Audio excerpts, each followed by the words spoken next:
નમસ્કાર, ગુજરાત ફર્સ્ટમાં આપનું સ્વાગત છે। હું છું આપની સાથે વિકાસ મકવાણા અને આજે આપણે વાત કરીશું ગુજરાતમાં પરીક્ષા પદ્ધતિ વિશે। જી હા, સરકારી નોકરી મેળવવા માટે જે પરીક્ષા પદ્ધતિ અપનાવવામાં આવે છે હવે તેના પર જ આક્ષેપ લાગ્યો છે। જી હા, વિદ્યાર્થી નેતા યુવરાજસિંહે એક ગંભીર આરોપ લગાવ્યો છે। હકીકતમાં આ વર્ષે ફેબ્રુઆરીમાં ફોરેસ્ટ બીટ ગાર્ડની પરીક્ષા યોજાઈ હતી। જો કે આ પરીક્ષા માટે જે પદ્ધતિ અપનાવવામાં આવી છે તેને લઈ વિદ્યાર્થીઓને પરીક્ષાર્થીઓને અન્યાય થઈ રહ્યો છે તેવો આરોપ લગાવવામાં આવી રહ્યો છે। ગુજરાતમાં પ્રથમવાર સીબીઆરટી પદ્ધતિથી આ પરીક્ષા લેવાઈ છે। જો કે આ પદ્ધતિના કારણે અનેક એવા ઉમેદવારો છે, પરીક્ષાર્થીઓ છે જેમને અન્યાય થઈ રહ્યો છે તેવો આક્ષેપ લગાવવામાં આવી રહ્યો છે। પરીક્ષા પદ્ધતિના વિરોધ સામે કેટલાક સવાલ પણ ઉઠ્યા છે। પાસ થયેલા ઉમેદવારોના માત્ર નામ જાહેર થયા છે તો ફોરેસ્ટ બીટ ગાર્ડની પરીક્ષા ઘણા સમયથી ટલ્લે ચડી હતી। પહેલા આ પરીક્ષા ગુજરાત યુનિવર્સિટી લેવાનું હતું, પછી જીટીયુ પરીક્ષા લેશે તેવું સામે આવ્યું। અંતે ગૌણ સેવા પસંદગી મંડળે આ પરીક્ષા લેવાનું નક્કી કર્યું, પરંતુ આ નવી પદ્ધતિ સાથે જો કે આ જે પદ્ધતિ છે તે પરીક્ષાર્થીઓ માટે બરાબર નથી તેવો ઉમેદવારો અને વિદ્યાર્થી નેતા યુવરાજસિંહનો દાવો છે। તેમનું એવું કહેવું છે એક તો જે પ્રશ્ન આવે છે તેમાં પણ ભૂલ હોય છે, કારણ કે જ્યારે ટ્રાન્સલેશન કરાતું હોય છે તેમાં ભાવાર્થ બદલાઈ જાય છે। ત્યારબાદ અનેક એવી ભૂલના કારણે વિદ્યાર્થીઓનો જે સમય છે તે પણ બગડતો હોય છે। પરિણામ આવે છે તેમાં પણ વિસંગતતા જોવા મળે છે। ક્યાંક એવા હોશિયાર ઉમેદવારો છે તેમને અન્યાય થઈ રહ્યો છે। એટલા માટે જ આખી જે પરીક્ષા પદ્ધતિ છે તેને બદલવામાં આવે તેવી માંગ કરવામાં આવી રહી છે। તો ઘણા બધા સવાલ ઉઠી રહ્યા છે ને ગુજરાતમાં ઘણા સમયથી આપણે જોઈ રહ્યા છીએ ક્યારેક પેપર લીક થાય છે, ક્યારેક ડમી ઉમેદવાર બેસી જાય છે, ક્યારેક એવી પરિસ્થિતિ આવે છે કે આખું પેપર છે તે રદ કરવાની ફરજ પડે છે અને હવે તો આખી પરીક્ષા પદ્ધતિ પર જ સવાલ ઉઠાવવામાં આવ્યા છે।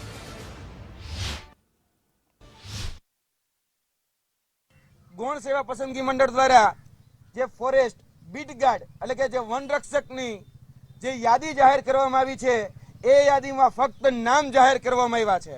તમે કોઈ મેથડને ફોલો કરો છો તો એ મેથડ જે રીતે રિઝલ્ટ બનાવે છે એ પ્રકારે રિઝલ્ટ પણ જાહેર કરવું જોઈએ। એમાં એટલે કે ફોરેસ્ટ બીટ ગાર્ડમાં એ પ્રકારે રિઝલ્ટ જાહેર કરવામાં નથી આવ્યું, સીધા જ નામો જાહેર કરવામાં આવ્યા છે અને તેને કારણે વિદ્યાર્થીઓના નોર્મલાઇઝેશન પ્રમાણે કેટલા માર્ક વધ્યા અને કેટલા માર્ક ઘટ્યા એમાં કોઈ પ્રકારનો ઉલ્લેખ નથી। કઈ કેટેગરીને સામેલ કરવામાં આવી, કઈ કેટેગરીને બાકાત કરવામાં આવી એનો પણ કોઈ ઉલ્લેખ નથી। કેટલા મહિલા ઉમેદવાર પાસ થયા, કેટલા પુરુષ ઉમેદવાર પાસ થયા એનો પણ કોઈ ઉલ્લેખ નથી। એટલે ક્યાંક ને ક્યાંક ઘણી વસ્તુઓ જે છે એ છુપાવવામાં આવી રહી છે। વિદ્યાર્થીઓની સૌથી મોટી માંગ એ છે કે આ સીબીઆરટી પદ્ધતિ જે કોમ્પ્યુટર બેઝ ટેસ્ટ છે એ તમામ પરીક્ષાઓમાંથી આ સીબીઆરટી પદ્ધતિ નાબૂદ કરવામાં આવે। સવારમાં 4 વાગે ઉઠીએ છે, ના તડકો જોઈએ છે, ના વરસાદ જોઈએ છે, અમે કંઈ નથી જોતા। લોકો પ્રશ્ન કરે છે, આટલા વર્ષથી મહેનત કરે છે, કેમ નથી લાગતા? દફતર ઉઠાઈને ક્યાં જાવ છો? વરસતા વરસાદમાં ક્યાં જાવ છો? લોકોના પ્રશ્નોના જવાબ આપીને થાકી ગયા તો બી એવું થાય નોકરી આવશે ને એ જ અમારો એક જવાબ છે। ભરતીઓમાં આટલા બધા છબરડા થઈ અમે કોને સમજાવીએ? આટલી બધી મહેનત કરવા છતાં બી 3-4 આન્સર ક્યુ આવી રહી છે? તમે શું કરી રહ્યા છો? સીબીઆરટી પદ્ધતિને ચોખ્ખા શબ્દોમાં નકારું જ છું કે ગુજરાત સરકારની કોઈ બી પરીક્ષામાં છે ને સીબીઆરટી પદ્ધતિ લાવી જ ન જોઈએ। કેમ કે સાહેબે જે પહેલા વાત કરી હતી ને કે સીબીઆરટી પદ્ધતિ એકદમ સક્ષમ છે, તમારું રિઝલ્ટ જલ્દી આવી જશે, પારદર્શક આવી જશે, પણ આમાં જ્યારથી ભરતી બહાર પડી, જ્યારથી પરીક્ષા લેવાની, આટલી આન્સર કી આવી અને રિઝલ્ટ આવ્યું ત્યારથી તમને કોઈને લાગે છે કે આમાં પારદર્શકતા ક્યાંય તમને દેખાય છે એવું? એટલે પારદર્શકતાના નામે કોઈ વસ્તુ થઈ નથી। આ બધું અમારા ભવિષ્ય સાથે મજાક કરી છે। તો આખી જે પદ્ધતિ છે તેને જે નાબૂદ કરાય, તેને રદ કરાય તેવી માંગ થઈ રહી છે। કારણ કે દાવો થઈ રહ્યો છે કે જો જીપીએસસી પોલીસ વિભાગ આ રીતે ઓફલાઈન મોડમાં એક્ઝામ લઈ શકતી હોય તો પછી ગૌણ સેવા પસંદગી મંડળ આ રીતે પરીક્ષા કેમ નથી લેતી? દાવા તેવા થતા હતા કે આ પરીક્ષા પદ્ધતિ છે પારદર્શી રીતે પરિણામ આવશે, કોઈને અન્યાય નહીં થાય, પરંતુ હવે અનેક સવાલ ઉઠ્યા છે એટલા માટે જ આ સવાલના જવાબ મેળવવા પણ જરૂરી છે। અમારી સાથે વિદ્યાર્થી નેતા યુવરાજસિંહ જાડેજા જોડાઈ ગયા છે અને જેમણે આ પરીક્ષા આપી છે ફોરેસ્ટ બીટ ગાર્ડની તે પણ અમારી સાથે જોડાયા છે, કારણ કે તેમને હવે અન્યાયની લાગણી થઈ રહી છે। આ તમામ વિશે વાતચીત કરીશું, તમામનો આપણે સંવાદ કરીશું, પરંતુ તે પહેલા આજે પ્રતિક્રિયા સામે આવી છે। છેલ્લા 3-4 દિવસથી વિરોધ થઈ રહ્યો છે, તેમની પ્રતિક્રિયા સાંભળી લઈએ। ફોરેસ્ટ બીટગાર્ડની લેવાયેલ સીબીઆરટી પરીક્ષા પદ્ધતિ સામે હવે સવાલો ઊભા થઈ રહ્યા છે. વિદ્યાર્થીઓની એ પ્રકારની લાગણી છે કે આ પરીક્ષા પદ્ધતિના કારણે તેમને અન્યાય થયો છે. ગુણ સેવા પસંદગી મંડળ તરફથી આ પરીક્ષા કન્ડક્ટ કરવામાં આવી હતી અને પહેલી વખત આ પ્રયોગ જે છે તે કોમ્પ્યુટર બેઝ પરીક્ષાનો કરવામાં આવ્યો. એક્ઝામ લીધી, એમાં 8 તારીખથી એક્ઝામ ચાલુ થઈ, 27 તારીખ સુધી એક્ઝામ ચાલી. 8 તારીખે એવું પેપર કે જેમાં કોઈ વિધાનવાળો પ્રશ્ન નહીં, 19 તારીખ પછી એવા પેપર કે એમાં વિધાનવાળા ક્વેશ્ચન. તો કેમ એવું? બધાના 4 શિફ્ટમાં પેપર લેવાતા હતા, જુદા જુદા પેપર. છોકરાઓ જોડે અન્યાય થયો ને. 8 તારીખથી 15 તારીખ સુધી અમારા જોડે પ્રૂફ છે, કોઈ વિધાનવાળો ક્વેશ્ચન નથી. 19 તારીખ પછી એવા જીપીએસસી ના લેવલના એમને 27 તારીખ સુધી પેપર કરી દીધા. તો છોકરાઓ જોડે બધા જોડે અન્યાય થયો ને. હાર્ડ પેપર, ઈઝી પેપર, કેમ બધા જોડે સરખો ન્યાય નહીં? લીધી છે તો એમાં કોનું અઘરું હતું, કોકનું સહેલું હતું, કોકનું મીડિયમ પેપર હતું. તો આ પેપર લીધું તો એ લોકોને જ જાણકારી છે કે કોનું સહેલું હતું, કોકનું અઘરું છે. અમે વિદ્યાર્થી તો એકબીજાનું પેપર જાણતા નથી કે કોનું સહેલું છે, કોનું અઘરું છે, કોનું મીડિયમ હતું. તો આ લોકોએ નોર્મલાઇઝેશન સાથે આપવાનું કીધું હતું. તો નોર્મલાઇઝેશન સાથે આપવા માટે આ લોકો કોઈ માર્કશીટ કે કોઈ રિઝલ્ટ એવું કોઈ જાહેર કર્યું નથી. મારા આમ નોર્મલાઇઝેશન પેલું આન્સર કેવું કે પછી 152 માર્ક થતા હતા, હવે 152 માર્ક વાળા નથી, 120 માર્ક વાળા આવી ગયું છે. તો આ લોકોએ નોર્મલાઇઝેશનમાં આખા 50-50 માર્કનો ફેરફાર કર્યો. તો મારું મતલબ મારા જેવા એક બે ને કેટલા વિદ્યાર્થીઓ છે એને 150 ની આસપાસ થતા અને 120-30 વાળો વિદ્યાર્થી આવી ગયો. તો આ લોકોએ એવું કેવું નોર્મલાઇઝેશન કર્યું કે જેથી અમારા જેવા વિદ્યાર્થી રહી ગયા ને એ લોકો આવી ગયા? કે નોર્મલાઇઝેશન વાળા માર્ક્સ જો નહીં મેકાય તો દરેક વિદ્યાર્થીને ખરેખરો અન્યાય થશે.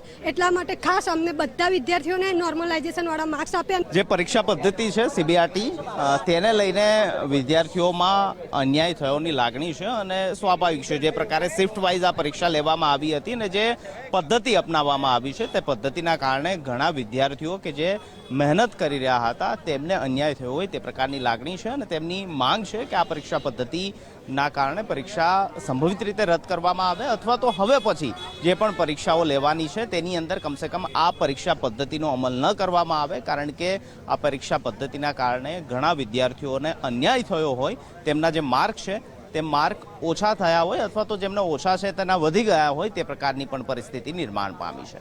કેમેરામેન દીક્ષિત સાથે નિકુંજ જાની, ગુજરાત ફર્સ્ટ, ગાંધીનગર. તો સીબીઆરટી એટલે કે કોમ્પ્યુટર બેઝ રિક્રુટમેન્ટ ટેસ્ટ છે, આખી પદ્ધતિ છે, તેના પર પણ સવાલ ઉઠેલા છે કે આખી જે પરીક્ષા પદ્ધતિ છે તેને રદ કરાય તેવી માંગ થઈ રહી છે. અમારી સાથે યુવરાજસિંહ અને વિદ્યાર્થી નેતાઓ જોડાઈ ગયા છે. સૌપ્રથમ યુવરાજસિંહ, આપની પાસેથી જાણવા માંગીશ કે સરળ શબ્દોમાં આ સીબીઆરટી પરીક્ષા પદ્ધતિનો વિરોધ કેમ? કેમ કે બકરું કાઢતા છે ને ઊંટ બેહી ગયું અંદર. અને પેલા વેલા એવું થતું હતું કે પેપર લીક થઈ જતા હતા. એટલે આ લોકો નવી પદ્ધતિ લાવ્યા કે પરીક્ષામાં આપણે પેપરલેસ કરી નાખશું. એટલે આ પરીક્ષા પદ્ધતિ અને કોમ્પ્યુટર બેઝડ લેવાનો નિર્ણય કર્યો.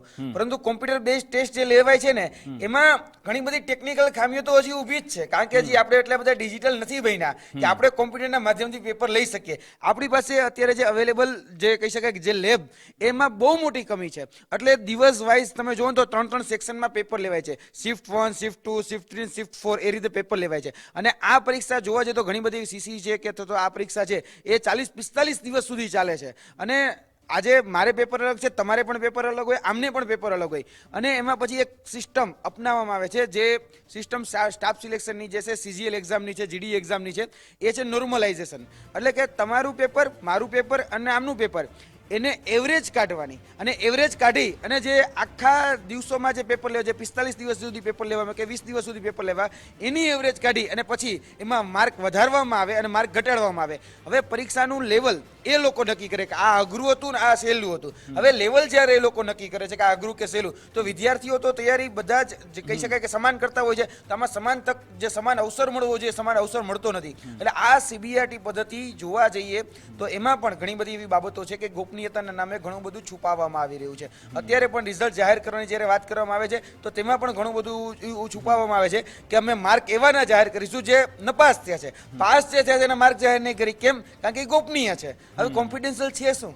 અમારે કશું કહી શકાય કે બાયોડેટા તો જોતો નથી, પર્સનલ બાયોડેટા અમારે કઈ માગવું તો નથી નાખવું ને, અમારે કઈ 7, 12, 8 નો ઉતારો તો નથી લઈ લેવો ને, અમારે કઈ જમીનમાં ભાગ નથી. પણ જ્યારે આવી પદ્ધતિ અપનાવવામાં આવતી હોય છે ત્યારે યુવરાજસિંહ, ઘણા બધા સર્વે થતા હોય છે, ઘણા બધાના જે ભૂતકાળના જે આપણા પ્રશ્નો છે તે પણ ધ્યાનમાં રાખીને આવી પદ્ધતિ અપનાવવામાં આવતી હોય છે. તો કંઈક તો જોયું છે ને કે આટલી ફૂલપ્રૂફ પદ્ધતિ છે અથવા તો પારદર્શી રીતે પરિણામ આવશે તેવો સરકારને તો વિશ્વાસ છે.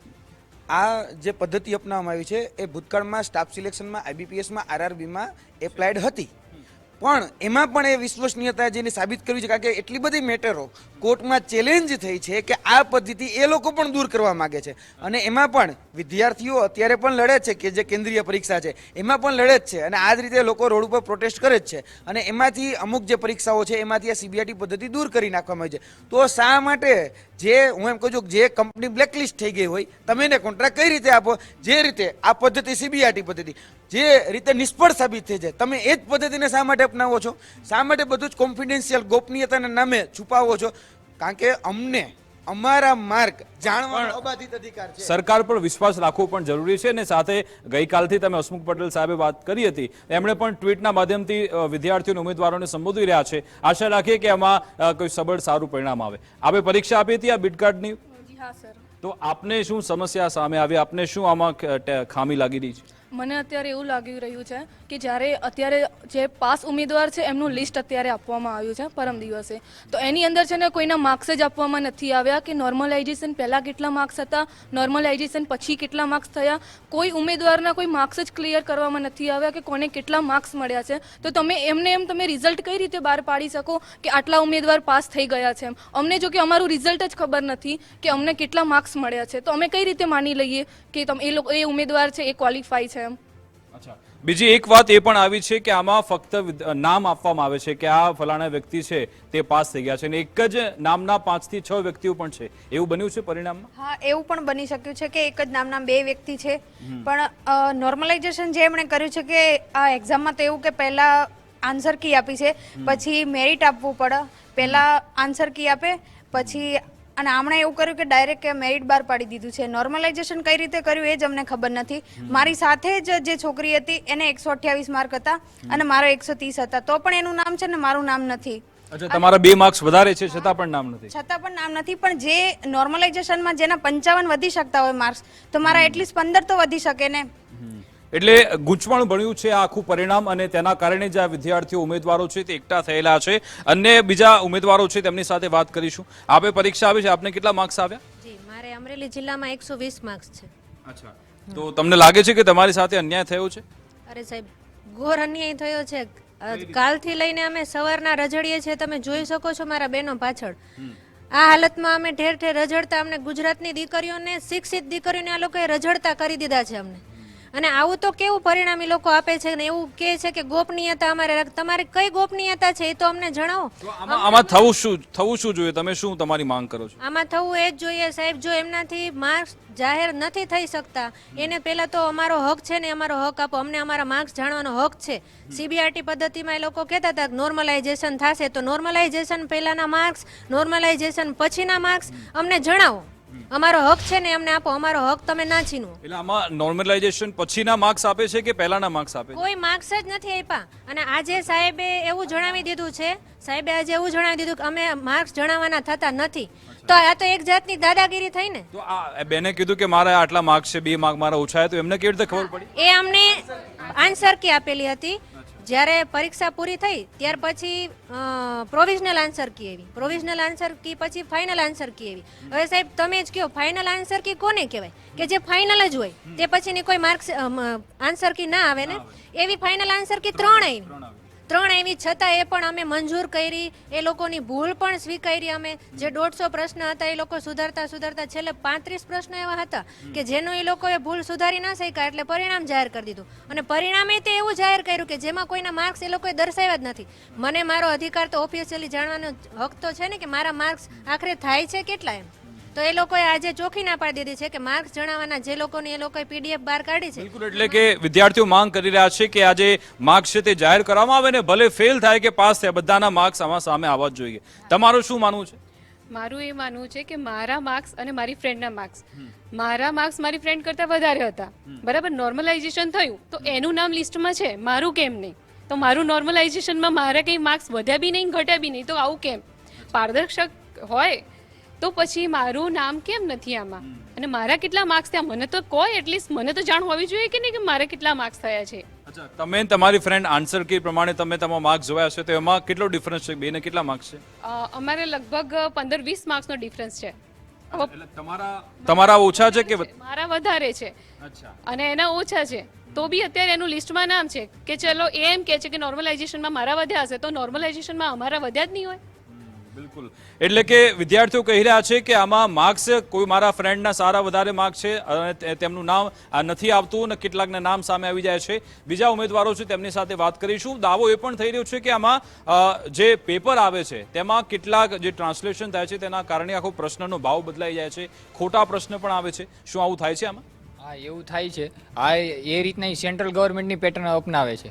એટલે એ રીતના કે જે ઇંગ્લિશમાં હોય એનું ડાયરેક્ટ ગુજરાતીમાં ટ્રાન્સલેટ કરે, ગુજરાતીમાં જે વસ્તુ એને ઇંગ્લિશમાં ટ્રાન્સલેટ કરે છે. તો એ અપનાવવામાં આવતી જ નથી. સીબીઆરટીનો સખ્તપણે અમે વિદ્યાર્થીઓ વિરોધ કરીએ છીએ ને એને ચોખ્ખી ના પાડી દીધી છે અમે રિઝલ્ટ ડિક્લેર નહીં કરીએ. તો તો કેવી રીતના અમને ખબર પડે કે અમારે માર્ક્સ કેટલા થાય છે? ને અત્યારે જેના પીડીએફમાં 8 ગણાના 6588 નામ એને ડિક્લેર કર્યા છે, તો એમાં કોને કેટલા માર્ક્સ આવ્યા એ કોઈને ખ્યાલ જ નથી. ને ડાયરેક્ટ એને કટ ઓફ જાહેર કરી દીધું કે 163 માર્કે મેરિટ અટક્યું છે. અલગ અલગ જિલ્લાનું અલગ અલગ કટ ઓફ અટક્યું છે. ને એને આજથી 2 વર્ષ પહેલાં એને એક્ઝામના ફોર્મ ભરાવ્યા હતા. 2 વર્ષ પછી એક્ઝામ લીધી, ફેબ્રુઆરીમાં એક્ઝામ લીધી. 6 મહિના પછી બધા વેઇટ કરતા હતા કે રિઝલ્ટ ડિક્લેર કરે. એને રિઝલ્ટ તો ડિક્લેર કર્યું નહીં. તો સરકાર પાસે એક જ માંગણા છે કે એ રિઝલ્ટ ડિક્લેર કરે. અમારું નામ ન આવે, સક્સેસફુલ અને અનસક્સેસફુલ ઉમેદવારોના નામના રિઝલ્ટ બધી પીડીએફમાં બધાના નામ સામેલ કરવામાં આવે. એક જ માંગના છે. બિલકુલ, અને સાથે સાથે એ પણ છે કે આ જે 823 જેટલી જગ્યા હતી તેના માટે 8 લાખ કરતાં પણ વધારે ફોર્મ ભરવામાં આવ્યા હતા અને 4 લાખ લોકો જેટલા હતા કે જેમણે પોતાના નામ કન્ફર્મ કર્યા હતા. એટલે કે એક સાથે 4 લાખ પરિવારોનો આ પ્રશ્ન છે અને એટલા માટે જ આ બધા ઉમેદવારો આપણી સાથે જોડાયેલા છે. તેમની સાથે વાત કરીશું. આપનું શું નામ છે અને આપની શું સમસ્યા? મારું નામ છે રાઠોડ પાયલ. હું એટલું કહેવા માંગુ છું કે આ નોર્મલાઇઝેશન પદ્ધતિ છે, એમાં મારા 80 માર્ક્સ છે. તો નોર્મલાઇઝેશન થયું છે કે નથી થયું મારો એ જાણવાનો અધિકાર છે, જે અમને જોવા મળતો નથી. અને ખાસ કરીને તો જે નોર્મલાઇઝેશન કર્યું છે એમાં ઘણાના 45 માર્ક્સ 40 માર્ક્સ આટલા વધ્યા છે. તો શું નોર્મલાઇઝેશનમાં આટલા માર્ક્સ વધી શકે? એ મને પ્રશ્ન છે. અને બીજું કે મારા 80 છે, નોર્મલાઇઝેશન થયું ના થયું, કેટલા માર્ક્સ વધ્યા ઘટ્યા એ જોવાનો મારો અધિકાર છે, જે એ રિઝલ્ટ બહાર પાડતા નથી. બિલકુલ, આપનું શું કહેવું છે આ બાબત? સર, મારું એવું કહેવું છે કે જે આ નોર્મલાઇઝેશન છે એ થવું જોઈએ. પછી જે માર્ક્સ છે એ બધાને આપવા જોઈએ કે અમે હકદાર છીએ કે અમને એ માર્ક્સ અમારા મળવા જોઈએ. પછી જે એ લોકોએ લિસ્ટ બહાર પાડ્યું છે એ લિસ્ટ બહાર પાડ્યું એ લોકોના પણ અમને માર્ક્સ મળવા જોઈએ કે અમને ખબર પડે કે કઈ રીતે છે, અમારા કેટલા માર્ક્સ છે કેટલા માર્ક્સ નથી, એ બધું અમારે જાણવું જોઈએ. બિલકુલ. અચ્છા યુવરાજસિંહ, પહેલી વાર આવું થયું છે કે આ રીતના થોડી વિસંગતતા અથવા તો થોડી ક્ષતિ આવી છે કે પહેલા આવી પરીક્ષામાં થઈ ચૂક્યું છે? એટલે અલગ અલગ જગ્યાએ અલગ અલગ મોડસ ઓપરેન્ડી હોય છે. અત્યારે પણ મોડસ ઓપરેન્ડી અલગ છે, કેમ કે આ સીબીઆઈટી પદ્ધતિ એ ફર્સ્ટ વખત એપ્લાય કરવામાં આવી છે અને ગુજરાતમાં 8 પરીક્ષાઓ એવી છે જે સીબીઆઈટી પદ્ધતિના માધ્યમથી લેવામાં આવી છે. આમાં માસ વધારે હતો, આમાં 4 લાખ ઉમેદવાર હતા, એ રીતે સીસીમાં પણ 5 લાખ કરતાં વધારે ઉમેદવાર હતા.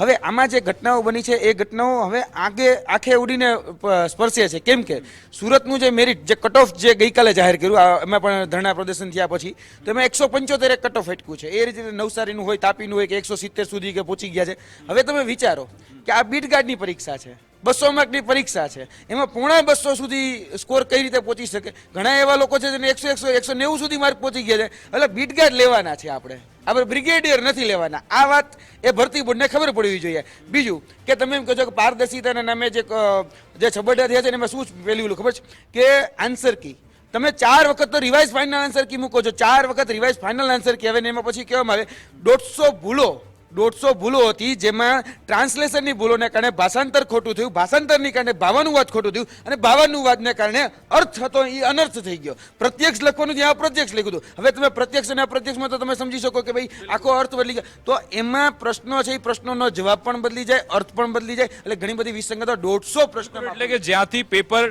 તૈયાર થાય છે ત્યાંથી લઈ પરિણામ સુધી આ બધી વિસંગતતાઓ છે અને આ બધી જે આ લોકોની જે સમસ્યાઓ છે તેનું નિરાકરણ આવવું જરૂરી છે. ચોક્કસથી મંત્રી તરફથી એવું કહેવામાં આવ્યું છે કે હું સચિવ સાથે વાતચીત કરીશ અને પછી જે પણ વિસંગતતાઓ છે દૂર કરવાનો પ્રયત્ન કરીશું. પરંતુ આ પદ્ધતિ સામે કેમ સવાલ ઉઠે છે તે એક સૌથી મોટી બાબત છે. ગાંધીનગરમાં વનરક્ષકની પરીક્ષામાં જે વિસંગતતા બહાર આવી છે તે મામલે હવે મંત્રી મણુભાઈ બેરાનું નિવેદન સામે આવ્યું છે. મંત્રી મણુભાઈ બેરાએ કહ્યું છે કે આ મામલે મને ગઈકાલે રજૂઆત મળી ચૂકી છે, મને ઉમેદવારો મળવા આવ્યા હતા, તેમની સાથે મેં વાતચીત કરી છે, મંડળના અધ્યક્ષ અને સચિવ સાથે પણ મેં વાત કરી છે તેવું મોડુભાઈ બેરાએ કહ્યું છે. જેડીના અધિક મુખ્ય સચિવ કમાલ દયાણીને વાત કરી.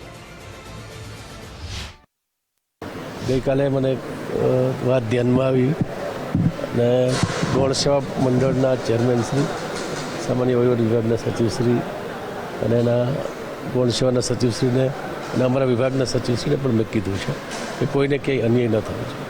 ગઈકાલે મને વાત ધ્યાનમાં આવી અને ગૌણ સેવા મંડળના ચેરમેન શ્રી, સામાન્ય વહીવટ વિભાગના સચિવશ્રી અને એના ગૌણ સેવાના સચિવશ્રીને અને અમારા વિભાગના સચિવશ્રીને પણ મેં કીધું છે કે કોઈને ક્યાંય અન્યાય ન થવો જોઈએ.